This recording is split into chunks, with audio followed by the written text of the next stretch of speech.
We wanted to win now. 94 Feet Nation, what's good? What's good? It's your boy Dre in the building. We got our big brother back. Zeke, welcome back, brother. Yeah, what up? I'm back in the building. I'm glad to be here. It was a long 2 weeks, dealing with sickness and bye. I said dealing with sickness, and that wasn't the kind, ladies. But no, I'm just dealing with sickness, and it wasn't corona, so that's always good. Says. And so he say. Well, if I do have corona, Live City. I am fully vaccinated. No, what's good? My brother Keith, how you doing, man? What's good, people? It's all good over here. What's good? What's good? We are always... We're still up 2-1. We always start this show off with some fake drama. Like, it never fails. Every single episode is an argument or a laugh, usually at the expense of our big brother Zeke or me. They like to pick on me, but we're glad to be back in the building. It has been... What were you going to say? Go ahead. You were about to say something slick. No, Go ahead. It was Keith this week. Yeah. No, it was me this week. Y'all riding like a rodeo. That's because you riding for a nigga that ain't worth nothing. This is our producer, and we were hoping to have an episode explicit, but we're gonna blame the producer today. I will take this L. That is all right. Just so you good people know, they'll ride at me because of Stop it. My personal preferences. Yeah, I mean, which Kwame Brown, which is he before we started the show, he really defended Kwame Brown as if he was an MVP. He really I did not defend him as he's an MVP. You might as well. I defended him. He defended him being tortured as a child. Tortured as come on now he child abuse. Oh my! All right, let's dive y'all in, people. Homeboy. Let's dive in because that is not on the script. The great MJ. Do I need to censor you? Censor me then. What does that mean? I don't know. That means unplug his mic and have him walk out. All right, this is what I come back to. Listen, people unplugging mics. Oh my God! Wow. Okay. Structure. You come back to structure. That's what it is. Okay. That's what this is. All right. Let's dive in. People. We're talking about, first and foremost, I need to own this. I promised my brothers that I would own this. I want to first apologize to the Milwaukee Bucks. Thank you very much. We appreciate it. For not believing in the Bucks to get the job done. I did not expect the sweep, but we'll talk more about that as we get into the show. But the first things first, in this episode, NBA fans are taking it way too far. NBA fans, we all know, have been emotional. We all know that NBA fans, depending on where you live, they can be a little cruel. They can be very disrespectful. And so this past week in the NBA, two big stories came out. First and foremost, a fan threw popcorn at Russell Westbrook, and he thought it was the end of the world. Westbrook? I said Russell Westbrook. Russell Westbrook. He said Russell. He said Russell. I said Russell. Censored both of y'all today. How about that? No, my mic is going. Okay. All right. So listen. So Russie was very offended by that, as he should have been. And then another fan spit on Trae Young. Another fan spit on Trae Young. And it obviously got a lot of emotion out of the NBA players. A lot of tweets went off. A lot of opinions went off. So the question at hand, what are your thoughts on emotional fans and players' reactions? And what can the NBA do to stop this, if anything? Big brother Zeke, we want to hear from you. Welcome back, bro. First of all, thank you for welcoming me back. I don't think any NBA can really do anything about it, but what they've already done, they've banned some fans and they've kicked people out, once that person was pointed out.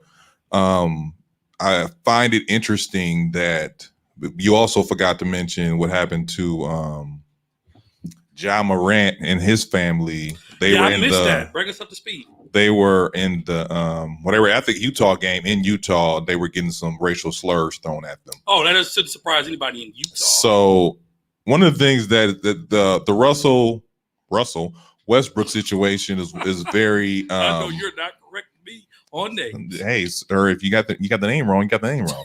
But it's one of those things where like it's really messed up because he was like the game. They were losing by 20, and you can see him leaving after he got his ankle was like injured. He kind of twisted his ankle, so he was leaving. And for a guy to throw popcorn on him, it's one of those things where like this was really disrespectful and unnecessary. Looking at all these situations with fans, I find two things very interesting. One, they're all white. This is some WAP, white people shit, all day, every day. That's first of all. Second of all, there goes the double explicit tag. There it is. I'm back. So that's one thing. And then the second thing was this kind of always happens to Russell Westbrook. I don't know if y'all ever noticed that, but every time a situation when a fan and a player happens, it's usually Russell Westbrook. And I like with the Kwame Brown situation, when you gonna look at yourself in the mirror? I'm not saying that Russell was not So you're wrong. blaming Russell I'm not for this? blaming him. I'm saying that he's wrong because you should feel disrespect that somebody throw some popcorn on you or spitting at you or whatever the case may be. But I just find it interesting that this is always happening to one individual guy. It's like a person who's always getting into fights. What about your energy is saying, I want to punch you in your face? I don't know. But I think that, the NBA really can't do anything about it. But what they've already done, which is like ban some fans for life.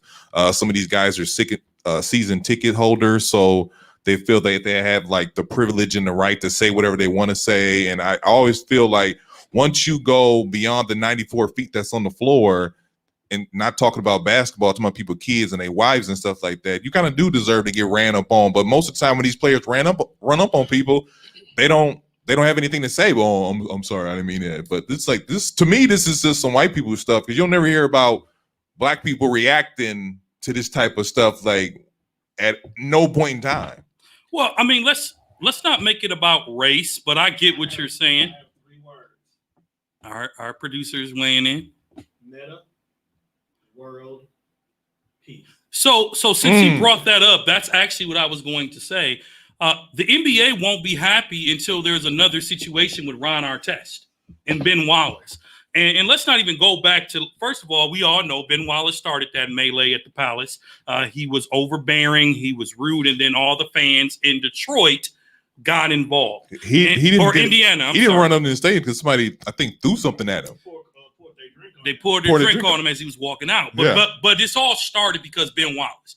Another story for another day. Go back and look at the tape. Ben Wallace, overly aggressive behind, started this. I mean, that's between them two. But truly, he got a little riled up, but it didn't go anywhere until that fan decided to take it to that next level.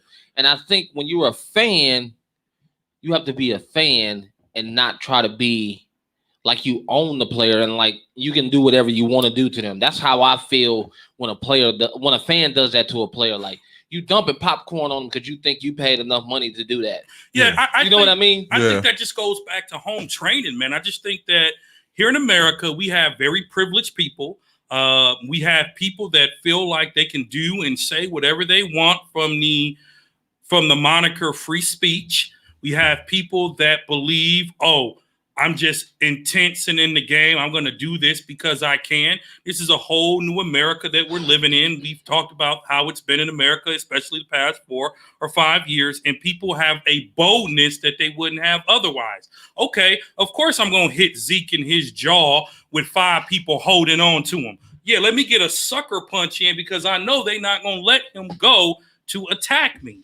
Okay, and that's what happened with Russell. I didn't even see the spit, but the spit on the face to me, that's a hate crime. Well, I seen the spit. So I seen the spit, and what happened was Trey was taking the ball out of bounds, and there was a fan behind him, and he spit in his direction. The spit never even landed on him. But it's the principle behind the matter. It's the balls behind that you feel like you're able to, like Kesey just said, like, you have these premium seats, but you feel that you have the right to spit on someone. One of the most disrespectful things you can do to a person, and you feel like you have the right. Now, me being devil's advocate here. Sure. Oh, here we go.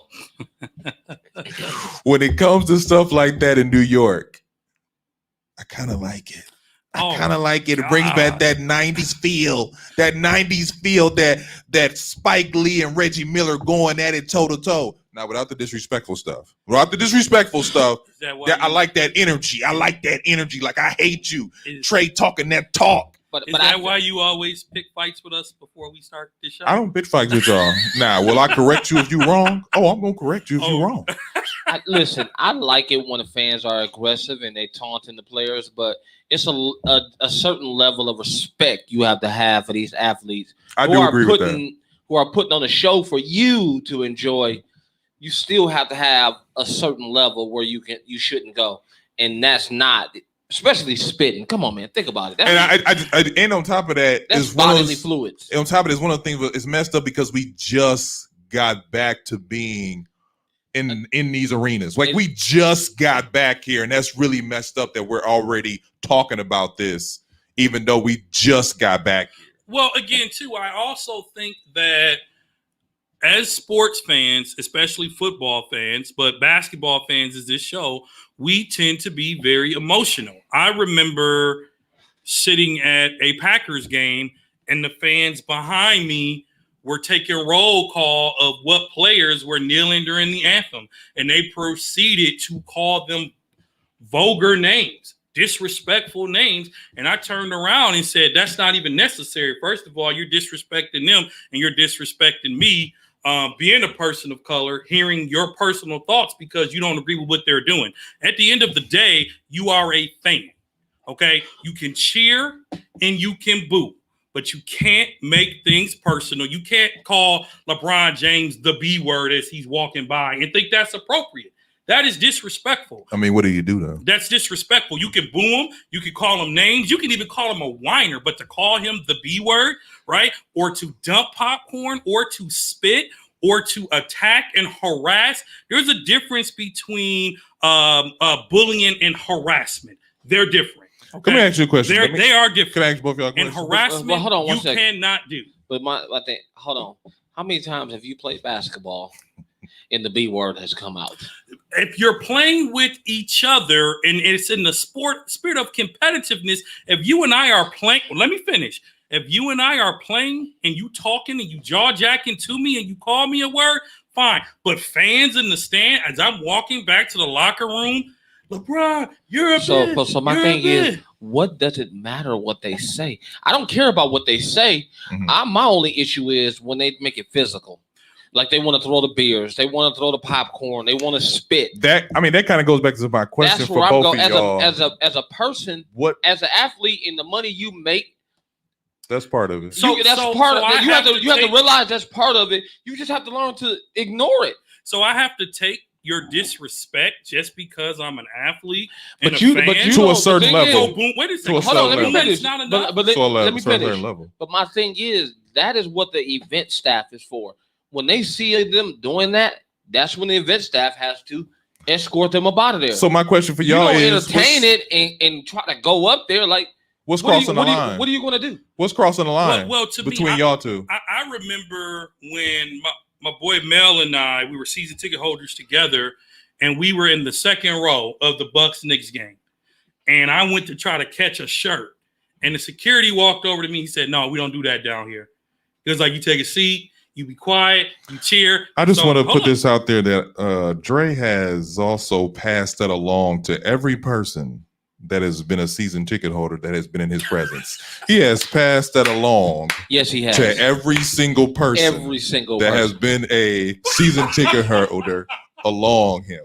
What do you mean? I reached out for a t-shirt and Dre, we don't do it over here. We don't reach out for t-shirts. No, we don't do it over here. So therefore, I brought somebody to a Bucks game and I said, whoa, we don't do it over here. He said, what you mean? We don't do it over here. It's bad because I did it to my son too. You know it's bad. I didn't want to say who I did it to, but I did it to a little kid too. Hey, I sat there and the shirt came. I said, don't you get up. Don't you get up out of that seat. You want me to buy you a shirt? Come on. Well, I did it to my little cousin too. I was like, "Hey man, I'll get you a little shirt." No, we don't do it over here. We don't do it over here. Listen. So I say that to say, I was told then, and I was just going for a shirt. You can cheer, you can boo, You could even say Bucks and 4, like they did at the Forum. You can even do that. But when you start dumping out popcorn and beer and you're using profanity, there's no place as a fan for you to harass players that way. Okay, I just want to get something real. So what you're saying is, Dre, no word, like no profanity, no negative comments, just booing. No. I'm saying directed toward a player. That's what I'm saying. If Directed towards a LeBron player. is walking to his locker room or any player, there is no point to yell profanity saying F you, LeBron, you B word, F you, don't let me catch you outside. Because in today's America, that's perceived as a threat. Keith, what do you think? They've been doing that since I've been watching basketball. I don't think they've been doing that. But I haven't seen them where they go to the physical, where they want to throw the popcorn and the beers. I wasn't used to that. I was used to the hecklers. Oh, you're not this and you're not that. You're a son of a, and you're this and you're that. I've heard that. As a matter of fact, I've been in college games. Oh, it's worse. And I've heard. Well, see, because some college games don't even sell beer, so it's not worse. But I would disagree. They don't with that. sell beer, but I I guarantee they had some beer before they came to the game. I mean, we've been to Madison together, walking down the street, and it's like, man, this is where the party at. Forget the game. Seriously. No, I get it. I've been in games, and I've heard people say things like, dang, they really said that? But I'll be like, oh, okay, it's just, they don't even matter. I just kept it moving. I mean, and I think that even players of today can agree with Kesey as far as like, as long as if you just keep the heckling towards me, I'm good. But once you get to talking about my wife and stuff and such, then we got a problem. Even amongst players, like when Kevin Garnett said to Carmelo Anthony, your wife tastes like honey butts of oats. Yeah, he was like, meet me outside, my nigga, because that's taking it too far. Even when Draymond Green and LeBron James got into it, they got into it because LeBron James has a trigger word. That trigger word was said. He called him a little bitch. Yep. And then they got into it. So everybody has their trigger words. I think that, and even when LeBron James got into it with that fan, you know, she was saying some of the whining, courtside Karen. But what did she do? She stopped the minute he turned around. And charged her up. Well, everybody's going to stop once. If LeBron James or any other player hears you, of course you're going to stop. You know, he's 6'8", he's 250. I'm gonna keep on egging him on because I want him to hit me, but you don't want to get kicked out the game. So I'm with Kesey when, you know what I'm saying, if you call me a little bitch or oh man, LeBron, you a bitch and whatever, it is what it is. Because I think that what makes the NBA sometimes great, the interaction between player and fans. Like and the smarter the comment or the funnier the comeback makes it more viral. But see, I'm the type of person where if somebody do that to me, I'm like, oh, you a little bitch, your mama. Yeah, something like that. I turn around and say, yeah, but I mean, it takes one to know one. Exactly. That's the type of person I am, and that's how these NBA players have to be. They can't lose, they cool. Because listen, at the end of the day, you have more to lose than they got. And we are not under the same type of pressure that they're under. We're not under the pressure to have to be perfect 24/7. We're not under the pressure of being in the public's eye. LeBron and we don't have to worry about our families being in the stands, being heckled and harassed if I'm having a bad game. Trae Young's mom was in the stands crying because of the way folks were heckling her son and her. She was in the stands crying. They showed her on tape. There is no place in basketball. If you're that type of fan, stay home. If you can't control your liquor, stay home. But you do not have the right to harass players nor their families. Yes, sir, boss. I'm not saying you have, like, I agree with you, but I think we have to draw the line and really define the word of harass, because that word being thrown around like this is a workplace for LeBron James. Mm-hmm. But if I want to call him a whiny little bitch in the midst of a game, like if I want to yell that out and he hears it and he kind of waved me off, no harm, no foul.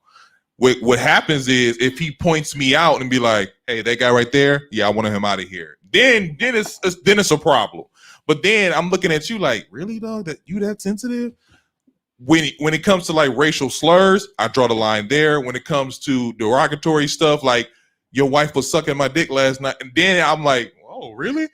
it's one of them things where We about to get X-rated in here. Triple E today. if we gonna be in this thing, we gonna be up in this thing. But I'm just saying, like, I think Kesey agrees that that type of stuff you could just wave off. But listen, even as an educator, kids call you out your name all the time. Yeah, but listen, as me being the adult and the role model in the situation, and me having more to lose in the situation, you do it when the camera's gone. I can I can walk away from it and not let it bother me.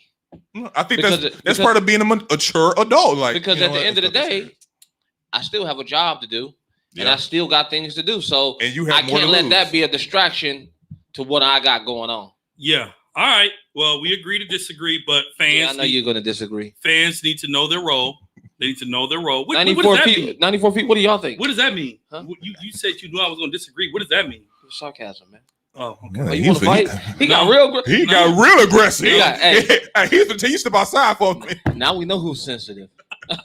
We already had the episode, and I think we all fell a little bit under in that category. But moving on, fans, control yourselves. No, he got real aggressive. He almost wanted to put his hands cut on the record. He's like, what you say? What you say? So he said, what you say? So 94 feet, we're back to normal. It's 2-1 again. It's 2-1 again. But anyway, let's move on. The Milwaukee Bucks dominated the first round of the playoffs against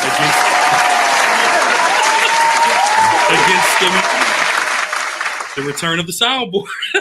Well, we ain't heard that in a couple of weeks. I'm excited for my Milwaukee Bucks. I mean, you doubted them, so I'm excited for them. You're excited, but you won't go to a game. Another story for another day. What does that have to do with anything? I was there cheering them on. Listen here. Listen here. Shout out to Doug Turner, Sheila Prue watching us on our Facebook Live. Thank you for make sure you all like us on social media, Twitter and Instagram. So the Milwaukee Bucks dominated the series. And a couple weeks ago, Kesey and I, when Zeke was out, we gave our predictions. Kesey had the Bucks 4-2, and I had Miami 4-3. I said 4-1, didn't I? You said 4-2. Don't try to clean it up. I don't know. Hey, can he double check? Don't cover for him. I was just saying, like, you coming for his neck. He upset with me now. He got real sensitive on me today. So my bad. I apologize, bro. I didn't should. mean to offend you. You're welcome. And if I offended you, I don't give up. No, good people. That's my brother. So no, seriously. And so anyway, we both were wrong, but I was more wrong because you doubted the Bucks. My assessment was during game one. And most people would agree that game one, the Bucks did not look like they were ready. But they won the game. In fact, the Bucks should have lost the game. But anyway, wow, game you're two, a Bucks fan, huh? Talking about game one. Now let me give my rebuttal. Game two, the Bucks dominated. Game three, the Bucks dominated. Game four looked a little rocky, but the Bucks came back and dominated. So, first off, Bucks Nation, I apologize. I stand totally corrected, and I apologize for not picking my Milwaukee Bucks to win the series. I apologize. I'm a longtime Bucks fan. I should have had more faith in the Bucks. I should have, but I didn't. So Milwaukee Bucks do not let him in your arena this week? Let me in because that game they won by almost 50. I'm just saying. Listen, I don't know if y'all know this, but the Bucks got tougher every game. What happened? So the question is, are the Bucks now the biggest threat to the Lakers repeat? But we're not even talking about the Lakers who are losing to Phoenix right now. Depending on when you're listening to this episode, we're recording this on Sunday, the 30th of May. Whenever you're listening, so we're not going to talk about the Lakers right now. But are the Bucks? Are they a serious contender? Should folks be taking their run serious? Go ahead, Keith. Start us off. Yes, you should really be taking the Bucks serious now. The beatdown they just put on the Miami Heat, you had Udonis Haslem throwing chairs. Come on now. What does that tell you? Well, it tells me that that he can beat everybody's ass on that team. That's what that tells me. Because nobody say nothing. Yes. Nobody said a word. Nobody said a Nobody word. got up. Nobody got up. Everybody did this. Took a sip of their water. But Oh, this nigga's mad. I don't want to say now they're a contender. I think they were a contender beforehand. If I wasn't here to give my predictions, but I was thinking that the Bucks would beat Miami. I just thought it would be a tougher matchup. I was more happy about game 4 than I was the other 3 because game 4 showed me that the Bucks were able to power through a run of Miami's. Like Miami pretty much had the first half, pretty much controlled the first half, and then the third quarter, and that's when the Bucks went on like a 24 run. So that was more potent to me going forward because they're going to have to do that again against hopefully Brooklyn and Philadelphia and even the Lakers if they make it that far. So I think that game was more potent than any other game because those other, like the game 2 and 3, it was just red hot shooting.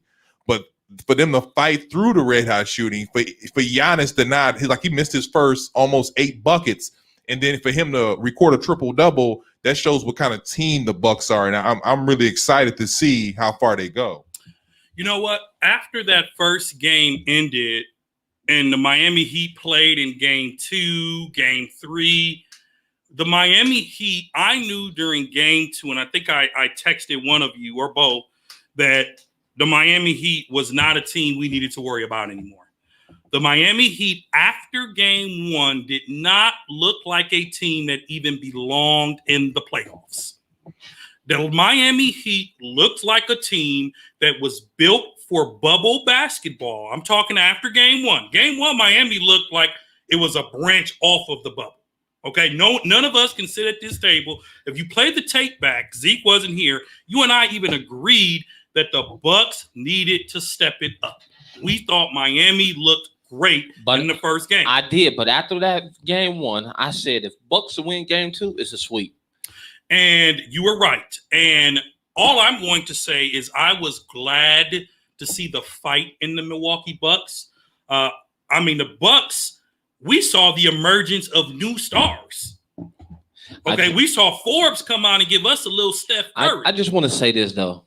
Shout out to Drew Holiday, man. Drew Holiday deserved Thank you, that Milwaukee, entire contract for making that trade because I feel he got snubbed for Defensive Player of the Year. Go ahead. He might have got snubbed, but the man is solid on both ends of the floor. And I think he's an upgrade. He's a big upgrade. What I will say, and we're going to talk more about the playoff breakdown coming up, I don't want us to get too comfortable. The Bucks have to keep that dog fight up because we all think that they're going to play Brooklyn. We know they're going to play Brooklyn. Hold up. The series isn't over. They only up 2-1. Hold up. And don't forget, Tatum just went off. Let's not get off. We're going to talk about that coming up. Hold tight. Okay? But let's not act like Brooklyn, if they can pull it off, are the Miami Heat. Because they're not. I think we all can agree to that. I think this was just something good for morale. I think this sweep was good for morale. I think it's good for the team. Now, the messed up part is we got a week off. Or longer if Boston steps it up. See, here's the thing to remember. If Boston can pull off a win today, you have longer than a week because a win today by Boston guarantees 6 games. That's very true. Guarantees 6 games. Now, I'm going to come to reality. Jason Tatum's not going to score 50 again. As bad as the Brooklyn Nets are on defense, I doubt Jason Tatum scores 50 again. But going back to talking about the Milwaukee Bucks, I think that, like I said before, this is a good sweep for morale. I think this is one of those games. This is a series that we needed. Even if the series would have went 6 or 7 games, I think it would have been bad for morale. And I think that, like Giannis said, he said, there's a saying, you don't play with your food, and we didn't play with our food. We got to it. I'm like, okay, that's what I'm talking about. You need to have that fight. And it's going to be hard after a week, but just for argument's sake, let's say it is Boston or Brooklyn, whoever, I think that we're well prepared. Yeah. I think we're well prepared. Yeah. If it comes down to Brooklyn, do you believe, Keith, the Milwaukee Bucks has what it takes to beat the Brooklyn Nets? Now, I picked Brooklyn and the Lakers for the finals. I'm sticking by that prediction. That means I have to vote against my Bucks again, but I hope I'm wrong. I'm telling you like this. The Bucks have the most two-way players of any team in the league. The what? Most two-way players. The best two-way players? The most two-way players. Oh, you mean more than one? Okay, more than one. Okay. Because Drew Holiday plays Giannis. both ends of the floor. Giannis plays both ends of the floor. Middleton plays both ends of the floor. Forbes play both. Forbes can. We're not going to call him a lockdown defender, but he gets back on D and he's quick. Yeah, but he's quick. But that ain't who I'm talking about. Forbes who? No, let me stop. Forbes. Shout out to Forbes, man. I think you putting in work, bro. Bruh, if it had not been for Forbes, the blowouts wouldn't have been the blowouts because he's close to 3-point records. Go ahead, Keith. As a team, though, I think that's like team defense. And I agree with you. With Giannis and Holiday, these guys are playing both ends of the floor. Middleton is getting, better shots. And Forbes, and I don't think anybody, that's what we got him for, but I don't think, because we didn't see it during the season. But also, man, he didn't play a lot either. Also, don't forget about Brook Lopez, man. He has been putting in work. He has stepped it up, and he is now playing both ends. And I finally have a better understanding of PJ Tucker's role. Oh, now you do, huh? He still had a straight zero stat line. I wasn't here, but I did hear you disrespect. Had a zero stat line. He's not a stat line guy. Get a rebound or something, or elbow somebody. But listen, or something. Do you know why he's here? He's the bully. He's the dog. He's the dog. He's the dog. He's the dog. And it's going to be games where dogs don't score. And that's fine by me. But I guarantee you that dog has a big bark. Darnell Malone and Trinity Malone, who host the Imperfectly Perfect podcast, I agree with you. See what I just did there? PJ Tucker is not there to score. There. One of our other podcasters that listens called me out on it. But I disagree with you, Jurassic. Come on, stick to the relationships. Just kidding. Shout out to the Imperfectly Perfect podcast for holding it down for us all the way from Washington, D.C. But he will score a bucket when you need it. If he's open, maybe. And especially if he's fouled, and if he's in that corner three, that corner three is knocked down. Or that's a shot. Because he airballed a couple. So anyway, you're gonna praise him then disrespect him. That's cool. No, that's cool. Disrespect says the person who can't even hit an NBA free throw. Jeez. They ain't even gonna say NBA free throw. Layup. Who? With his right hand. Who? You know, talking about me. Man, I shot a free throw on the Bucks for when we picked our seats, and you were there, and I made it. You were there. I don't remember that. But of course you don't, because it's about me. But if it was Kesey, he made it, man, and he signed some I've seen Kesey make many free throws. Shut up. You've seen me. Y'all are terrible. Anyway, congratulations to the Bucks. We are happy as hometown people that the Bucks are resting. They are in the second round. If it's Brooklyn, who do you got? If it's Brooklyn, hypothetically. Zeke, who you got? Bucks in Brooklyn, who you got? If it's Brooklyn. And what's the count? I'm going to go Bucks 7 games. Okay. Like to see it. Even though Brooklyn has home court. Keith, who you got if it becomes Brooklyn and the Bucks? I am going to say Bucks in 6. Okay. I picked Brooklyn to go to the finals. So you're going to stick to it? I'm going to stick to it, and I'm going to say Brooklyn in 7. Milwaukee, make him eat them words. In 7. And then don't let him in the arena. Make me eat my words. I will happily eat the words. I want the Bucks to really look at your season tickets.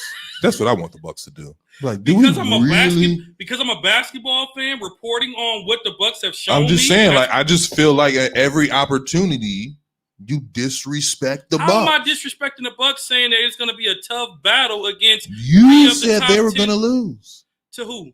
To Brooklyn. Bro, they have Harden, Durant, and Kyrie, 3 top 10 players. All I know is those 3 guys don't hold defense. So America, I hope I'm wrong. I'm going to cheer for the Bucks. I am not cheering for Brooklyn, proud season ticket holder, going to the playoffs when they come back here. But I believe that is going to be a tough. Honestly, I think beating Brooklyn is harder for the Bucks than to win the championship. I think if the Bucks can get through Brooklyn, the pathway to the championship is a lot easier. My opinion. If the Bucks beat Brooklyn, to me, that's guaranteeing the championship. Ooh. That's guaranteeing the championship. Do you like that, Keith? You said if what? If the Bucks beat Brooklyn, that's guaranteeing the championship. Oh, guaranteed. I totally agree. So you think the Bucks can beat your Lakers? If the Bucks beat the Brooklyn Nets, they will win a championship this year. I'm here for it. Moving on. Are you? Because I already I'm said here for it. my picks were the Bucks, Lakers. And my picks were Brooklyn Lakers. What are yours? You weren't here. What are your finals picks so all of America can hear? This is our big brother Zeke. What are your finals picks so all of America can hear it? Because you were not here. So I'm not gonna put the final score of the Laker game because we're gonna talk about that coming up in a few minutes. But I would have to say Bucks. You know what? Bucks and Phoenix. Okay. Bucks and Phoenix. So Zeke has Bucks and the Suns. Clearly, he doesn't know basketball. So speaking of the Bucks, we have our first elimination of the playoffs, which is obviously the Miami Heat, and it was done decisively by the Milwaukee Bucks. What happens to the Miami Heat? What went wrong? Because this was a playoff collapse. Jimmy Butler was not playoff Jimmy, even though he had a triple-double in Game 4. It was a low triple-double. What happens to the Miami Heat? What went wrong? Were the Heat that bad, or were the Bucks just that good? Something happened. Explain the collapse of the Miami Heat. I think the Bucks came in this year prepared, and they were determined that they were not going to get embarrassed again like they did last year. And by that, they set the tone in Game 2. Game 1 was like, what are we gonna do? You know what I mean? Yeah. Like, are we ready? Let's have a talk, y'all. We need to have a talk tonight after this game. What are we gonna do? Are we gonna show up and show out, or we gonna go ahead and not play with our food, like Giannis said? And I think the Bucks had a discussion, and that discussion came out. We got to do better. I mean, they came out and did better. I think that why can't it be both? I think it's both. I think that the Bucks were. Because if you like watch Miami throughout the season, they were dealing with injuries. They were dealing with some protocols, COVID protocols, the COVID protocols, and the exception that does LeBron James well. But it's one of those things where Miami, I think because Miami made the finals last year, people were expecting them to come out the gate red hot, and they didn't.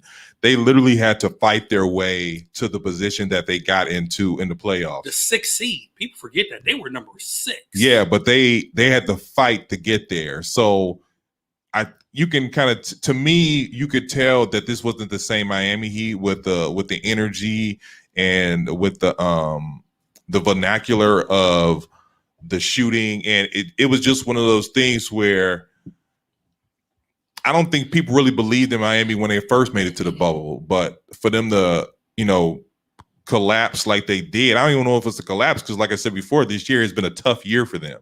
So I think it was just one of those things where, like, the Bucks were prepared, and this isn't the same Bucks team as last year, and then also Miami was just not the Drew Holiday. Yeah, it's not the same. It's not the same team as it was last year. Shout out to Giannis. No disrespect, Blesso. Shout out to Giannis. Giannis is playing like a man possessed. I don't even think that's the best thing. It's not get Giannis the ball at the top of the key and do something with it. It's let's pass this ball around because we had different playmakers. I'm gonna tell you now. like this: the key to what is making the Bucks be successful is Drew Holiday's ability to facilitate the team and give Giannis some time off the ball, and he doesn't have to be the person who makes all of the decisions for the Bucks every time they come up the floor. Yeah. So let's focus back in on Miami Heat. What's the problem? Do you have to now break up that franchise? Are you a player away? Because last year, even though bubble basketball, Miami Heat looked like a contending team. That first game, a lot of us were scratching our heads like, bro, that game shouldn't have been that close with an overtime win. It took an overtime to beat Miami. But it took the Bucks some time to get adjusted and figure out what type of basketball they were going to play. And usually that's how it go the first game. The first game you're trying to figure out this series. What type of basketball do we have to play to beat them? Yeah, that's true. I think that, like, going back to Miami, I just said it, like, Miami has been struggling all year, and they're lucky to be in a position that they're in. As far as what they do this offseason, obviously they need another superstar.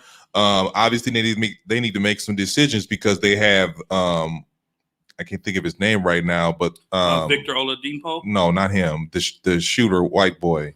Tyler Hero, Duncan Robinson. Mm-hmm. His situation, like he's looking at a $20 million contract. They have the Dunham guy. That's a lot for an inconsistent shot. It's done.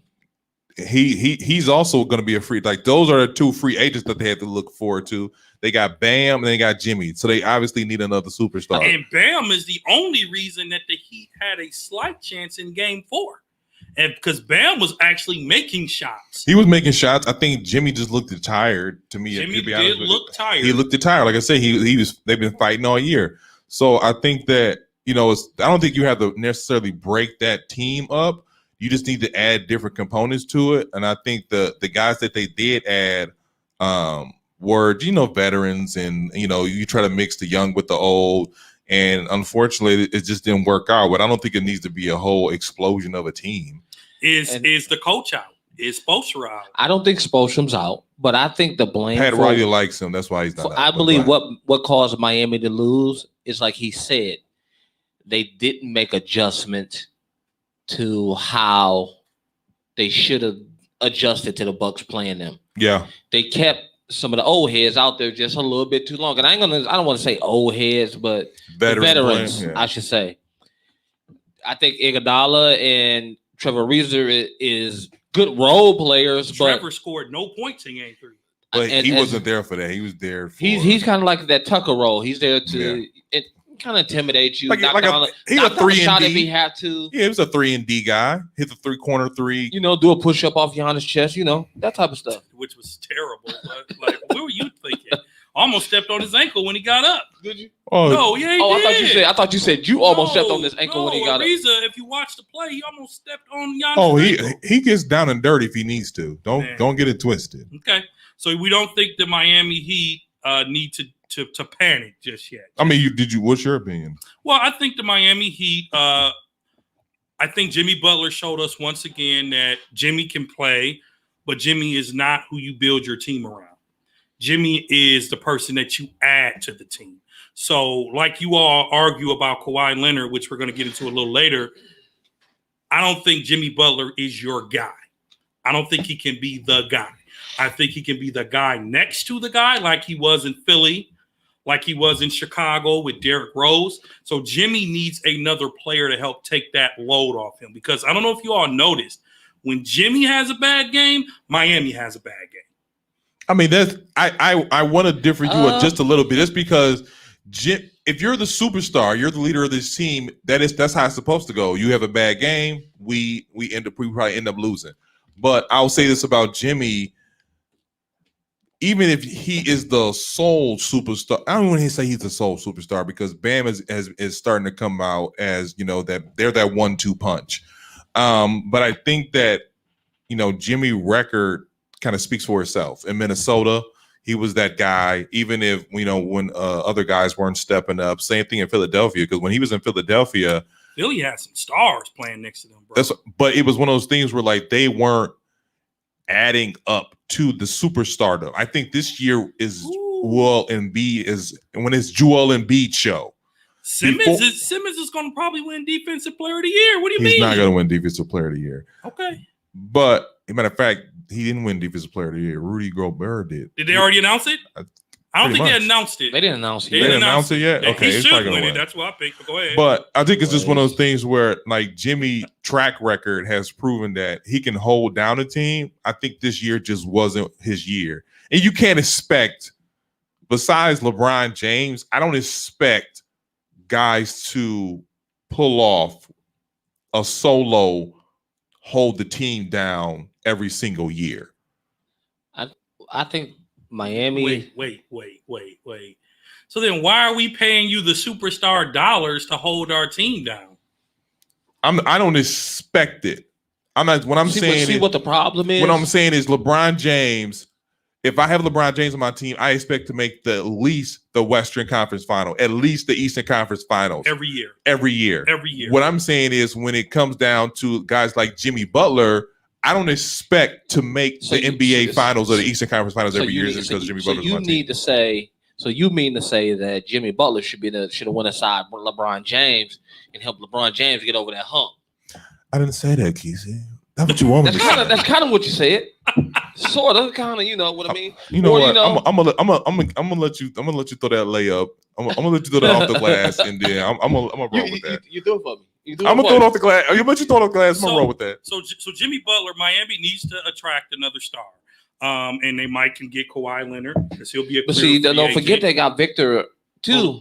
Victor, who they're now saying, at first they were reporting that he may be out for the whole year, but now they're saying that he can come back in like November, December, which I don't trust for an injury-prone player like that. So Miami, we're split. Zeke says no need to worry yet. Keith doesn't quite know what he wants to say, and I think. What? You said a lot, but you didn't say anything. He had your neck, Kesey. You know, I'm just saying. You see him? He had your neck. He had my brought head LeBron today. back into this, and it wasn't even talking about LeBron. But anyway, It was a lob that he threw me, but see, there you go, went over your head. So let's you're not a talk ball player. about the current playoff matches. Now, depending on when you're listening to this show, some games may have already been played. And series could be over depending on when you're listening. We are recording this again on Sunday, May the 30th. And let's just run through really quick and talk about your overall thoughts. Maybe highlight a few games and how you think the series are going to go. The Utah Jazz are currently leading the Memphis Grizzlies 2-1. All I'm going to say about that series is Donovan Mitchell is the difference. Our boy Morant is a baller. He is becoming a superstar before our very eyes. I predicted this to be one of the most competitive games in the playoffs, and it has, with Utah with a slight edge. Donovan Mitchell, if he played game one, the series would be 3-1 in my opinion. I still have Utah winning this series, and I don't think it's going to go beyond 5 games. I hate to, but I gotta agree with you. Why do you hate? I hate to. I really don't want to. I really shouldn't, but I am. No, but I agree with him. John Morant is a baller, but he's going to need a lot more help over there if he's going to be successful in the playoffs with that Memphis team. I mean, Brooks, what is his name? No, Brooks. I know what you're talking about. I just can't think of his name. Can't think of his first name. Talking about from Memphis? Yeah. You are talking about. He had a very good last series, though. Anyways, he had a very good last series. He had a good play-in tournament. But now it's a little different. That the stage has changed. You're talking about Dylan Brooks. Yeah, Dylan Brooks. Now that the stage has changed, he's not as it's not the same ball game as playing against a beat up Warriors team. I think they're in a beat up what did they play? The Spurs. Yeah. Beat up Spurs team. I think they're getting him because he's a defensive guy. But Brooks is the type of player you keep around, though. What I'm saying is you keep him around and you add you a couple more pieces, Memphis is something to watch next year. And let's not forget. I don't even think they need a superstar. That's what I said. I didn't say a superstar. Yeah, I just said a couple more pieces. Like I'm gonna tell you, veteran leadership would be very valuable. A good veteran, good veteran will very be valuable over there. You think about it, they have Val, who's a walking double-double when he's healthy. He's been out a lot this season. So Memphis, I would argue, wouldn't even be in number 8 had they had Val and Morant all season, because Morant went out for quite some time too. So let's not forget that. But I think it's over. The series is over. Stick a fork in them. I think Utah's going to win this in 5. Keith? I hate to, but like I said, I shouldn't. But I agree.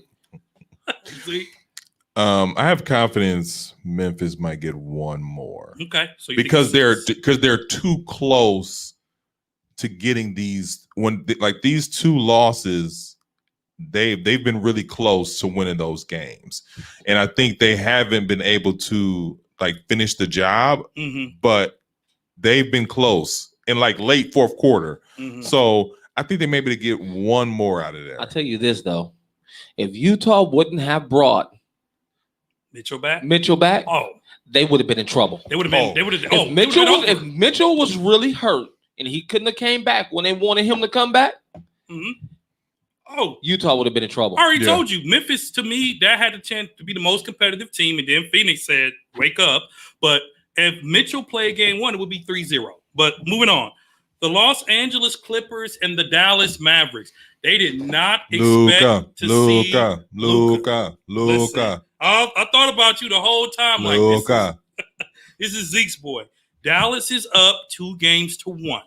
What I am afraid of, that Dallas is putting too much expectations on Luka, and it is going to break him down. He is the only one out there balling like he wants a title. I'll say this. Before you say that, fans, as of today, game 4 is this evening, and Dallas leads the series 2-1. And I think we're back in Dallas. So they're back in Dallas. I don't think Luka might play. No, Luka's going to play. Luka's gonna play, but he's hurt. You're gonna tell me, hold up, but you gonna get yours in. You cut my boy off, and then you cut me off and get in what you got. What I was gonna say. You cut him off first. You see this? Well, first of all, you see this monkey wrench he's doing here? Bro, I just want to say that he was telling me to talk, and you just kept on talking. Thank you. Thank you. Did I? Yes. Yeah, that's what happens. We told you that's your all role. I said was all I was finna say was Luka might not play tonight. And then he cut me off. And he said Luka ain't gonna play tonight, and whatever else he said. Well, he's a producer now, so he got to get his. Organization matters. Go. It's a hierarchy. That's what I saw. But anyways, Luka. Clap your hands like that in front of the mic. You almost started a fire in here. All right, y'all. Okay. Go ahead. Dallas going back on time. time. Dallas is up 2-1. Down, man. And I don't know. I watched game. Not at all. Do y'all want to? Oh, go ahead. No, go ahead. No, Dre, go ahead. 2-1. Go ahead, Zeke. Your boy Luka. That should have been MVP. I just think that Dallas is doing what they usually do. I think Luka has. I want to say Luka by himself has the Clippers number. But what I find interesting about this whole series is that the Clippers have a defensive stopper. Like, hey, this guy is killing us. Let's move him to him. Kawhi Leonard. And he still has it. I watched game 3 very, very carefully. And it's one of those situations. They're throwing everybody at him except for Kawhi. Now, I don't know what is about Kawhi. He like to go up 0-2 and then he turn it on or something like that. But I just find it interesting that Luka is just he is killing every matchup that comes across him. But the 2 guys who should be locking him up, who should be attempting to lock him up, are running from him every chance they get. Whoa. So you saying Kawhi is running from him? Kawhi has been running from him. Paul George is running from him. These guys have not been holding him. Listen, it's been Patrick Beverly and Morris. And he's been dogging them. I'm going to, man, you hit the nail on the head. I don't understand it. I'm just looking at this game what is going on? I'm trying to figure out every time Paul George gets in the screen and roll with him, he makes sure he gets through that screen. He might not get through no other screens of the game. But when Luka is the person he might have to switch out on, he is suspect. And I just don't, and I'm like, what is going? That's one of the reasons why Kawhi was like, hey, get Paul George. He's a two-way player. Kawhi, two-way player. Right. Like that's your job. LeBron James, if something happened where this guy is killing LeBron James, I got him. Move. I got him. If I'm Kawhi and I'm Paul George, and Luka's doing us the way he's doing us, I'm telling Beverly, go sit down. I'm telling whoever else, Morris, Rondo, anybody else that's on that bench, go sit down. I got him. Well, I'm just going to say this. Luka is showing everybody why he is the future of the NBA. He is channeling his inner Dirk, as I said before. According to who? I am not going to say that that Kawhi is running from them, but what I will say, if Dallas can win and go up 3-1, it's a wrap. Dallas will win the series. They almost went up 3. They almost went up 3-0. They did. I picked the Clippers to win, but if Dallas can go up 3-1, and I like to see the dog in Luka. He did not run from Pat Bear. He got in his face. Who did? Luka. Yeah, he was in his face. Yeah. He got in his face. Because he told me you're too small. He's like, you're too little. He told me he's too little. Listen, I'll tell you like this. The Clippers got out by the hair on their chin in game 3. They did. I'm going to tell you the truth. They did. What do you always say? The grace of God? By the grace of God. Kawhi was putting on a show all game long. Kawhi gonna get his. If he don't put on the show, if him and Paul George don't put on a show all game long, it's a done deal. They cannot beat Dallas. It's a done deal. And the thing about it is Luka went out, and that's when the Clippers went on their run. That's when they went on their run. Luka is a headache for any matchup, though, any team, because of his size and his ability. That's why I said I feel like Dallas is putting too much on him because Luka he's playing injured tonight. Mm-hmm. Okay, he's probably going to play 40 plus minutes because no one else. Porzingis, it's like he's not even there. He kind of reminds me of like the Dirk glory days. I said that, a young Dirk Nowitzki. You called it out though, but he's playing like the young Dirk days where Dirk was just untouchable. Do y'all remember when Dirk had that turnaround and Luka has perfected it almost now, killing it. So I say it is a must-win game for the Clippers tonight. You do not want to go back to Dallas down 3-1.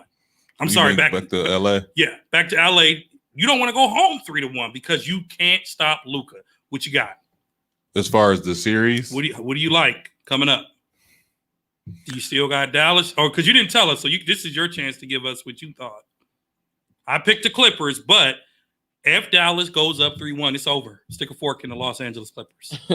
Stick a fork in. Listen, I don't think. Going back to my pick, despite Luka killing them, I think that the Clippers going to win it in 7, just because the 2 games that they did lose was the wake up call that they needed. It's not the wake up call because you have to realize last year they were up 3-1 and lost. So that automatically lets you know you cannot take these teams for granted. That's what I'm saying. That's why I said the wake up call, they being down 2-0 and home field advantage out the door.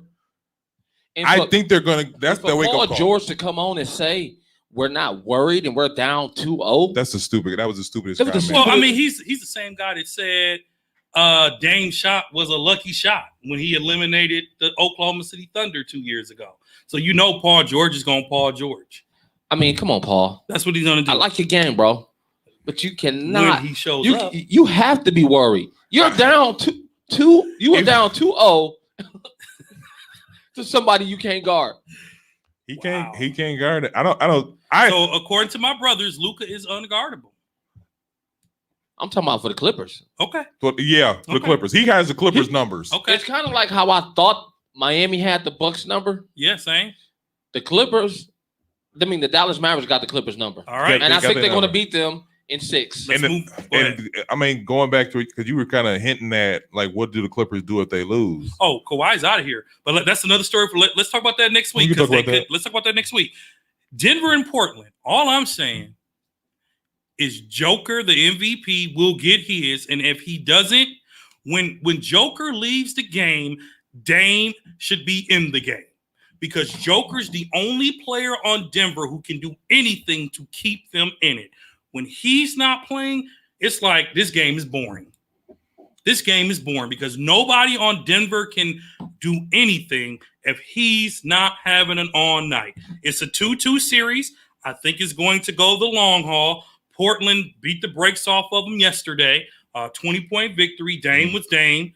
But again, I'm going to rock with Portland, man. I'm rocking with Portland, but I think it's going to go 7. I think it might go 7, but it's going to be up to the role players and Denver doesn't have any. Which team has the best role players? And I think it's Portland. So I think Portland comes out victorious in 7.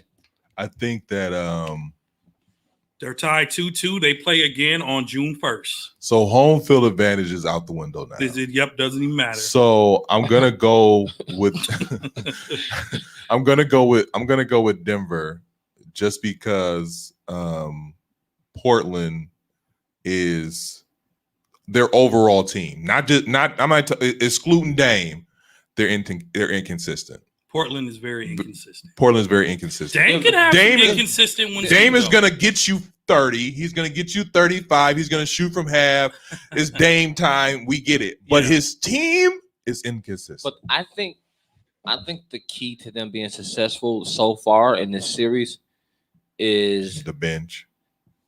New Orleans knows he has played. Who? No, this is a serious question. No, what's his name? Powell. I mean, Powell. I said no. Yeah, that's what I'm saying. Who? I'm thinking about. Don't he play for the Knicks? Yeah. Okay, he's going to the Knicks. Okay, Listen, Norm Powell. agreeing, Norm I'm Powell. Norman. I'm like, wait, what? Hey, look, he agreed with. I'm agreeing. I'm like, rocking. wait, he played for the Knicks. Yeah, that's him. I'm like, what? But he is that player you referenced is balling for the Knicks. But he's balling for the Knicks too. But I'm talking about New Orleans Powell. Mhm. Yeah, okay. He is an upgrade from that position at the Gary Trent because they had Gary Trent. Remember? Yeah. And I think he is a little bit better than him, and I think that's what's going to get them over the hump. And not to mention, he is a champion. He was on that Toronto Raptors team. They won a championship. He is. Mm-hmm. Mm-hmm. All right, so you got Portland or you got Denver? Based on where we are now, I got Portland. Portland, Zeke. I got Denver in 6.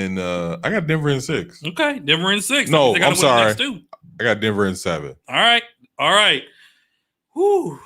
I'm waiting on our super producer to text me back the time because I think I might want to skip this next one. Did you? Okay. All right. Ooh. Oh, that's where we are right now? Yeah. Okay. So we're looking at Kesey is about to go nuts. So let's preface this. We got the Phoenix Suns versus the Los Angeles Lakers. The Lakers who lost, if you're watching this or listening to this, they lost their game on Sunday against Phoenix in LA. So in the words of Big Brother Zeke, home field advantage is out the window. The series is tied 2-2. As much as I like to believe that the Lakers can get it done, and I'm going to let Kesey start, I'm not so sure anymore. I'm going to let you start. I'm not so sure anymore. I was hoping you did that. Go ahead, bro. Go ahead, Zeke. I'm not so sure anymore. Since he want to throw the... Go ahead. I will never. No, I won't say I will never. I will stop. I stopped doing this a long time ago. Counting LeBron James out. Because push one of those buttons for yourself. We're shocked. Can I get the round of applause for that one? Push one of those buttons for yourself. Can I get the round of applause on that one? Glad to hear it. Because LeBron James has I'm usually the first person to say, this ain't it. This ain't his year, such and such and such. But I've seen LeBron James because I thought the play-in tournament, it was a wrap for him then. But for him to be at the point he's at now, and for them to, because that's why earlier you asked me who's gonna make it. I said Phoenix and the Bucks. I was really crossing my fingers. I was hoping because I feel like if you can beat the Lakers, you can beat anybody. That's how I feel. But I won't count LeBron James out because it's LeBron James and because Phoenix let's be honest here. These first 2 seeds, Phoenix and Utah, nobody's taking them serious. But if you beat the Lakers, you should be able to at least make it to the NBA Finals. But going back to your question, I can't count LeBron out, so I'm thinking Lakers in 7. That's should they be worried? Who? The Lakers? But They should be worried because Anthony Davis is hurt. But Chris Paul appears to be 100%. Chris Paul is starting to get back. He's and he's 38, so it take your body a little bit of time. But even with that, LeBron James is nobody on that Phoenix Suns can give him problems. So we haven't seen nobody on the Lakers can hold Devin Booker other than LeBron. But he's not a problem. But you also got to realize Caldwell Pope is out as well too. So you know what I mean? But he hasn't really been a difference maker in this series anyway. He was a difference maker in that championship run. He was the difference maker this season. The bubble. This season, he's been a difference maker. So KCP being out, but KCP being out is a big deal. It's a big deal. He knocked down some big shots. You think it's a big deal? Yeah, it's a big deal. Okay. So obviously you're standing with your Lakers. You know I'm rocking with it. I picked the Lakers. Lakers. How many games though? Has it changed since last week? I think you had it last week. You had them 4-2. I'm sticking to it. 4-2. 4-2? Lakers. So the Lakers going to win the next 2. Win the next 2. Okay. I'm going to stick with the Lakers. I'm troubled. I need them to play better. But it can't just be LeBron. Anthony Davis is so fragile. Let me ask you this. Let me rephrase the question. If Davis doesn't come back, are the Lakers in trouble? No. Because he left the game today and did not return. No. They're not in trouble if he doesn't come back. Not if he don't come back the next game. Because the one thing y'all have to realize about LeBron James is he has levels of basketball that he plays at. Mm-hmm. And he hasn't even peaked the level of playoff basketball that he plays at because he hasn't felt the need to go there yet. This what I'll say to that, Keezy. LeBron James, usually when the playoffs start, he shuts it down. Social media, don't talk to me. I'm locked in. He sure LeBron James has been tweeting. He has been tweeting. He has been tweeting. And he's been actually pretty angry if you've been watching his tweets. Not even angry, just pretty social. He went off about the Russie situation. He said something about that. The Trae Young situation. He said something about that. He's been standing behind social justice. But him being the face of the league, he has to say something about those different things. I agree with you. I'm just saying that it's interesting. But normally, like you said, he doesn't. He shuts it down. But once he shuts it down, it's a problem. It's either he's shutting it down because he's not taking the Phoenix Suns seriously, or he's not shutting it down because he's like, I gotta say something. I gotta say something. So it's one of the two. So he's under pressure. You think he's under pressure? I don't think he's under pressure. I just think that LeBron James, like Kesey said, he has levels. Like you said, those are his brothers. You know what I mean? Yeah. He has to speak up for them. Yeah. He's the face of the league. He is. If he don't speak up for him, what does that say about you as the face? Hey, what did Pat Bev say? LeBron said we going back to play, so we all going back to play. I don't want to hear nothing you got to say about Patrick who? LeBron James. Moving on to the Eastern Conference. Philly are playing like a possessed team. They are dogging the Wizards. They should. 3-0. I think the sweep is done on Memorial Day. Philly will put this game away. Didn't I say they was going to win at least one? You said Washington was going to win at least one. I thought they were going to win one too. And I thought they was going to win one. I thought, but now I'm looking and I'm like. But you know what's funny about this? The interesting thing, they can't even hold the bench. The interesting thing about this is that Philadelphia, I don't think anybody is taking them serious because everybody's talking about either the Brooklyn or the Bucks. So when it comes to Philadelphia, I'm glad they're sweeping Washington Wizards because they're making a statement like, hey, we're here too. Don't get it twisted. Whether Embiid win the MVP or not, he's still like, hey, I'm gonna get my money. I'm gonna lead this team. I will this team to victory. But let's take Russie and Bill out of the picture. Let's not act like Washington. They were still a 10th seed. They're 8th. Oh yeah, they're garbage. They're 8th because of the play-in. So it shouldn't really surprise us. That's what I mean. You know, it doesn't surprise us, but it's one of those things where like they were on a nice little run towards the end of the season. And I think that, you know, when a team on runs like that, you have to give them a little leeway. Like, okay, they can make some noise. Like Kesey, if they'd have got one, I'm like, that's cool. Yeah. That's cool. Yeah. But for them to just be getting literally blew out by like 20, 30 points every game. Every game. That's showing me that Philadelphia is here. They're not playing games. No, it's not showing me anything It's because not you're showing talking you about nothing? the Washington Wizards. But if you watch the games, that's another angle. That's the thing you have to look at. Like, That's true too. they can't take this as they whipping on the Wizards because the Wizards are a beat up team right now. The Wizards have nobody outside of Bill and Russie. But you know what? If you watched any of these games, and I've watched most playoff games, the Wizards don't even look like they're in it from the beginning. Like Philly doesn't even have to fight back. They just come out and dog them. I mean, I think that goes more to the play-in tournament because it's draining. Yeah. And then when That's you a get good to the point. playoffs, and then all of a sudden you're emotionally drained, you're physically drained. So by the time you get to the playoffs, so the play-in tournament is kind of a setup, huh? I'm not saying it's a for setup. the one seed to have a break in the first round. Well, LeBron loved it last year, but hated it when he had to be in it. So, but he sure didn't bow down to it. So we all got Like, Philly around the table. Do He we ain't all at agree that he ain't at home watching the playoffs like it's a sweep. it's Steph a Curry. sweep? It's a sweep. Is it a sweep, Keith? Yes, Okay. And what else were you saying? I'm just I kidding. said he ain't bowing down like your boy Steph Curry at home watching him. Well, this has been another episode of the. No, I'm just kidding. We got 3 more to go. I'm shocked. I am shocked and disappointed that our most improved player does not look like he's earned that title in the playoffs. I think you have to sit back and really look at Randall as a player. The New York Knicks are down 3-1. They won that first one, and the Hawks. It's like we all got whoopings growing up, right? Kesey probably got the less because he was spoiled. We got whooping, just like running from your parents with that belt. Where did you hear that from? Man, shut up. It's like running from your parents with the belt. And that's how the Knicks look against the Hawks. Like they're running from their parents. And the Knicks don't look ready. Wait a minute. Derrick Rose is moving back into the starting lineups, according to a report that came out today. He started the last 2 games. So he's going to move back and he's going to stay in the starting lineup. I think it's over for the Knicks. Go ahead, Keith. And I picked the Knicks to win. I hate to say it, but I was rolling with you, Randall. I was rolling with you, bro. You have totally let me down. You have hurt my feelings. You have hurt that reward back. No. He earned that. I'm kidding, Randall. The thing is, you have to realize playoff basketball is a whole new level. Right. Regular season basketball is regular season basketball. Yeah. That's why they call it regular season basketball. Mm-hmm. Yeah.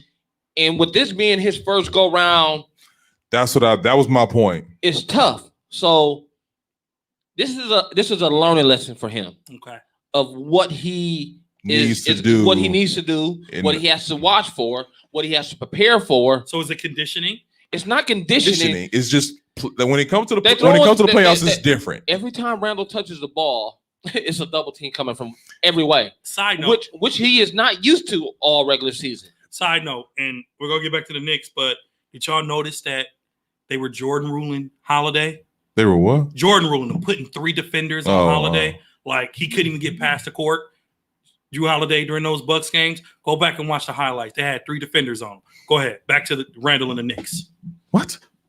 But I just I don't know. I don't know what that had to do with anything either. I'm just saying. Okay. It had a lot because the Bucks were next on the list. I just scratched my head on that, America. I didn't know what was going on. The Bucks were next on the list, but go ahead. Okay. I am disappointed in the play of Randall. But like I said, Randall is struggling because he has to adjust to the different type of pace of basketball that is being played now. Sure. It's not up and down. This is his first go. This is his first playoff go around. This is grit, grind.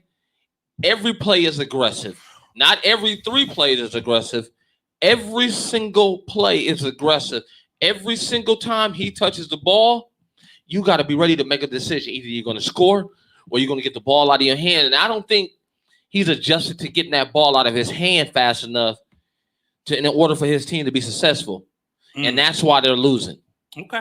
I mean, I as much as I agree with both of you guys, I think it's y'all disrespecting Atlanta a little bit because this team, since McMillan has taken over, has been like 28-12.